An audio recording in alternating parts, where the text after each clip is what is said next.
নমস্কার বন্ধুরা, আশা করি এই বর্ষার দিনে আপনারা সবাই খুব ভালো আছেন এবং আমিও খুব ভালো আছি। বন্ধুরা, আজকে আবারও আপনাদের সামনে একটা নতুন রান্নার ভিডিও নিয়ে আসলাম। সেটা হলো কাঁকরোলের চপ। আর এই বর্ষার সময় কিন্তু সুন্দর লাগে বিকালে, বিশেষ করে বিকালের টিফিনের সময়। তা আপনারা দেখতে থাকুন বন্ধুরা, আমি কিভাবে কাঁকরোলের চপটা করি। তো বন্ধুরা, চলুন রান্নার পর্বে যাওয়া যাক। আমি এখানে দেখুন কিছু কাঁকরোল নিয়ে নিয়েছি। এই কাঁকরোলগুলো আগে আমাকে কেটে নিতে হবে। কিভাবে? আমি এই যে গায়ে যে মানে কাটা কাটা রয়েছে সেটাকে আগে এইভাবে একটা ছুরির সাহায্যে একদম আঁচড়ে আঁচড়ে প্লেন করে নেব, একদম গাটা। এরকম সুন্দর করে দেখবেন, বটিতে হোক বা ছুরি দিয়ে হোক, এরকম করে আগে গায়ের কাঁটাটা পরিষ্কার করে নিতে হবে। নিয়ে দুই সাইডে দুটো মুখ কেটে নিলাম। নিয়ে এবারে ঠিক সমান করে দুটো ফালি করে দিতে হবে। এরকম করে দুটো ফালি করে দিতে হবে। ঠিক এরকম করে সব কাঁকরোলগুলো আমি এরকম গায়ের কাঁটাগুলো ছাড়িয়ে সুন্দর প্লেন করে আর এরকম করে চাকা করে নিয়ে নেব। বন্ধুরা, সব কাঁকরোলগুলো দেখুন দু চাকা করে নিয়ে চলে এসেছি। এরকম করে সব দু চাকা করে নিয়েছি। নিয়ে আমি এধারে গরম জল বসিয়ে দিয়েছি। এইবার এই গরম জলে আমাকে কাঁকরোলগুলো দিয়ে দিতে হবে, কারণ কাঁকরোলগুলো একটু আমি হাফ বয়েল করে নেব। জলটা ওই জন্যে আমি আগে থেকে একটু বসিয়ে দিয়েছি, যাতে কাজটা আমার তাড়াতাড়ি হয়ে যায়। বেশি সেদ্ধ নয় বন্ধুরা, একদম হালকা একটা নরম হবে এরকম সেদ্ধ করতে হবে। সব কাঁকরোলগুলো দিয়ে দিলাম এবং একটু উপর থেকে সামান্য একটু লবণ দিয়ে দিলাম। বন্ধুরা দেখুন, জলটা ফুটে উঠেছে। আমি এইবার কিন্তু গ্যাসটা অফ করে দিচ্ছি। এই গরম জলে আমার কিন্তু হাফ বয়েলটা হয়ে যাবে। একটা পাত্র দিয়ে আমি থালা দিয়ে আমি ঢেকে দিচ্ছি, তাতেই কিন্তু হয়ে যাবে। এবারে আমি এখানে আমার যে কাজটা, সেটা আর একটা কাজ করে নিতে হবে। আমার বেসন লাগবে, সেই বেসনটা আমি গুলে নেব। এইবার আমার ওই কটা এতে যে পরিমাণ কাঁকরোলের জন্য যে পরিমাণ আমার দরকার, বেসন অন্তত 7 থেকে 8 চামচ আমার কিন্তু বেসন দরকার। বেসনটা গুলে নিতে হবে। তা আমি ছাঁকনির সাহায্যে ছাঁকছি কেন? বেসনটা যাতে স্মুথ হয়, সেজন্য আমি কিন্তু বেসনটা একটা ছাঁকনির সাহায্যে সুন্দর করে আমি ছেঁকে নিচ্ছি।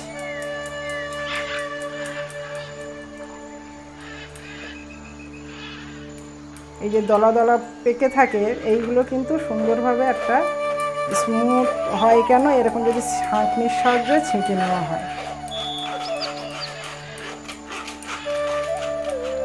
কম বেশি হলে পরে এখানে নিয়ে নেওয়া যাবে। দেখুন, বাসনটা কিন্তু আমি ছাঁকনির সাহায্যে ছেঁকে নিলাম। এবারে এখানে যে যে জিনিসগুলো আমাকে দিতে হবে সেটা আমি দিয়ে দিচ্ছি। ফার্স্টে দিলাম লবণ, পরিমাণ মতো লবণ দিয়ে দিলাম। এবারে দেব হাফ চামচ পরিমাণে হলুদের গুঁড়ো, হাফ চামচ পরিমাণে জিরের গুঁড়ো, হাফ চামচ পরিমাণে ধনের গুঁড়ো, আর 1 চামচ পরিমাণে, ছোটো চামচের 1 চামচ পরিমাণে আমি গোলমরিচের গুঁড়ো দিলাম। এবারে আমাকে এই শুকনো উপকরণগুলো সুন্দর করে আগে মিশিয়ে নিতে হবে। নিয়ে অল্প অল্প জল দিয়ে একটা সুন্দর ব্যাটার তৈরি করব। অল্প অল্প জল দিয়ে করতে হবে।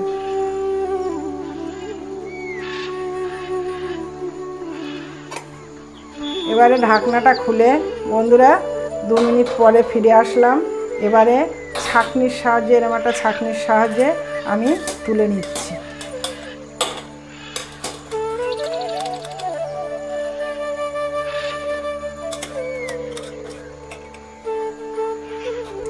এবারে বন্ধুরা দেখুন, কাঁকরোলগুলো সব ঠান্ডা হয়ে গেছে। এবারে আমাকে এইটা কাঁকরোলটা কী করতে হবে? এই ভেতরটা পরিষ্কার করে নিতে হবে। মানে এই ভিতরের এই অংশটাকে সুন্দর করে এরকম চামচের সাহায্যে তুলে নিতে হবে। নিয়ে আমার এই ভিতরে একটা জায়গা তৈরি করতে হবে যাতে পুর দেওয়া যায়। বন্ধুরা, সেই জন্য আপনারা সবসময় চেষ্টা করবেন এই কাঁকরোল একটু কচি দেখে নেওয়া, মানে বেশি মানে দানালা যদি হয়ে যায় না, পেকে গেলে তখন সেটা ভালো লাগে না খেতে, একটু কচি অবস্থা হলে ভালো হয়। এরকম করে সুন্দর করে দু সাইড দিয়ে এরকম তুলে নিতে হবে, একটা নৌকার মতো তৈরি হবে, সুন্দর করে তুলে নিতে হবে। দেখুন কত সুন্দর হয়েছে। আর এই যে মানে জাস্ট ভাপিয়ে নেওয়া হয়েছে তো, যার জন্য সুন্দরভাবে কিন্তু উঠে যাচ্ছে, তোলা যাচ্ছে এটা চামচের সাহায্যে। দেখুন সবগুলো কিন্তু আমি কাঁকরোলের ভিতর থেকে সব দানা এবং শাঁস বার করে নিয়ে নিয়েছি, একটা নৌকোর আকারে চলে এসছে। এবারে আমি এগুলোকে রেখে দিয়ে এবারে আমার এটাকে পুর রেডি করতে হবে। তাহলে চলুন এবার পুরটাকে রেডি করে নিই। এইবার পুরের জন্য আমি কিছু মশলা তৈরি করে নেব। এখানে 1 চামচ রাই সর্ষে নিয়েছি, 1 চামচ সাদা সর্ষে নিলাম, আর 2 চামচ পোস্ত নেব, 2 চামচ পোস্ত নিয়ে নিলাম। আর এখানে 7-8টা কাজু দিয়ে দিলাম। এবারে আমি এটাকে শুকনো অবস্থায় একটু গুঁড়িয়ে নেব, কারণ মিক্সিতে এটা শুকনো অবস্থায় গুঁড়ালে তাড়াতাড়ি গুঁড়ো হয়ে যাবে। দেখুন এটা গুঁড়িয়ে নিয়েছি।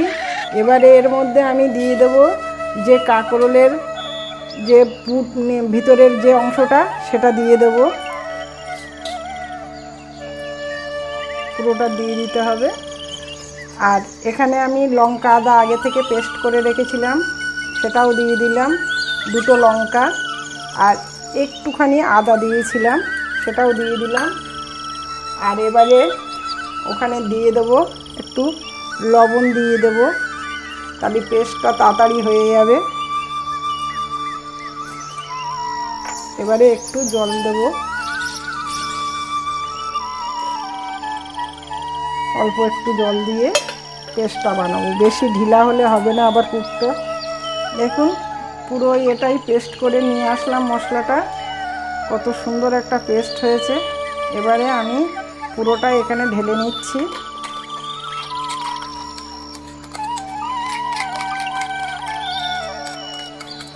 আমি এখানে নারকেল ছিল না বলে আবার নারকেলের গুঁড়ো দিচ্ছি বন্ধুরা, একটু নারকেলের গুঁড়ো দিয়ে দিচ্ছি, কারণ ফ্রেশ নারকেল যদি থাকতো তাহলে অসুবিধা ছিল না।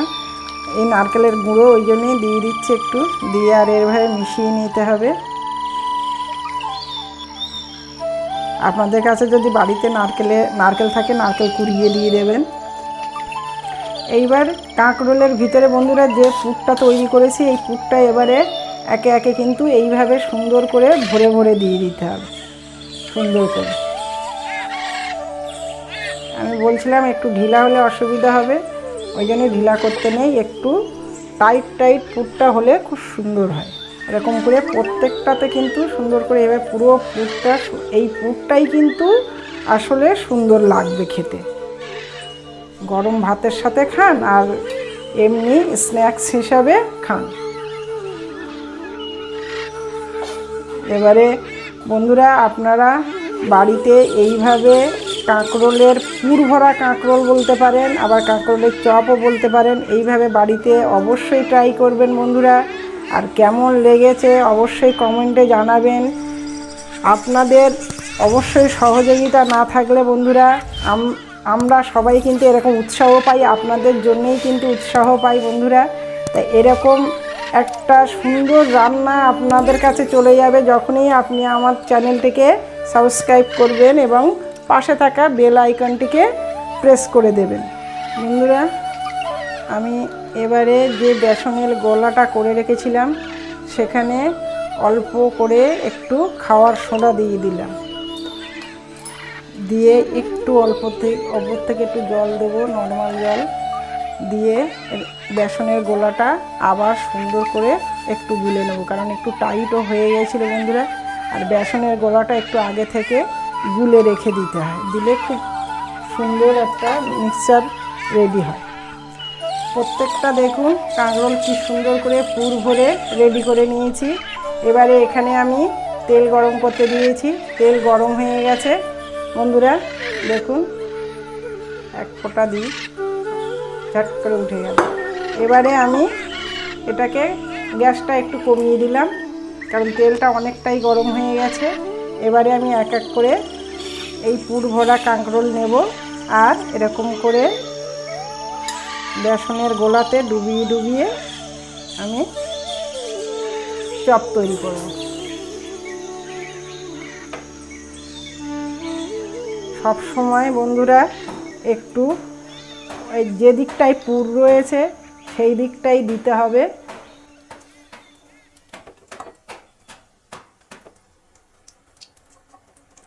বন্ধুরা উল্টে দিয়ে দিলাম, দেখুন একদম কিন্তু ফাটবে না, কিছুই হবে না, ভিতর থেকে পুরো বার হবে না। বেসনের গোলাটার উপরে কিন্তু নির্ভর করে। এই জন্য বেসনের গোলাটা একটু একটু থিকনেসটা একটু মোটা রাখতে হবে, রেখে আর কিন্তু করতে হবে। আর তেলটা কিন্তু একটু অল্প এতে দিতে হবে, তেলের তাপমাত্রাটা একদম কমই থাকবে। প্রথমে গরম করে নিয়ে তারপর মিডিয়াম আঁচে দিতে হবে। বন্ধুরা দেখুন উল্টে পাল্টে খুব সুন্দর করে একটা দারুণ কালারও চলে এসছে। এইবার আমি তুলে নেব, এরকম একটা ছাঁকনির সাহায্যে তুলে নেব, তাহলে তেলটাও আমার ভালো ঝরে যাবে।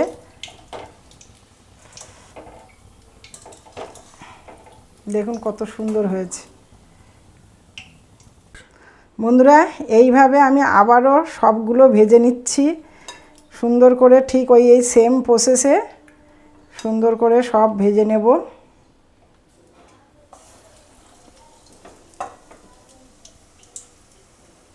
এগুলো সবই ভেজে নিয়ে বন্ধুরা আবার ফিরে আসছি আমি।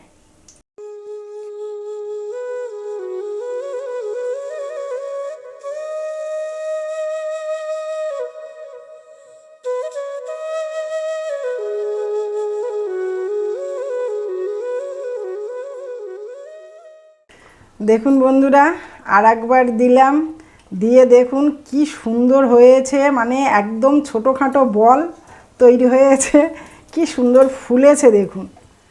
আর এত সুন্দর টেস্টি হয়েছে। রোহন অলরেডি আগেরটা থেকে খাওয়া হয়ে গেছে, এত সুন্দর টেস্ট হয়েছে দেখুন। আর কি সুন্দর বলের মতো মতো ফুলে গেছে। এরকম সুন্দর তৈরি করবেন বাড়িতে, আর সবাই মিলে আনন্দ করে খাবেন বন্ধুরা।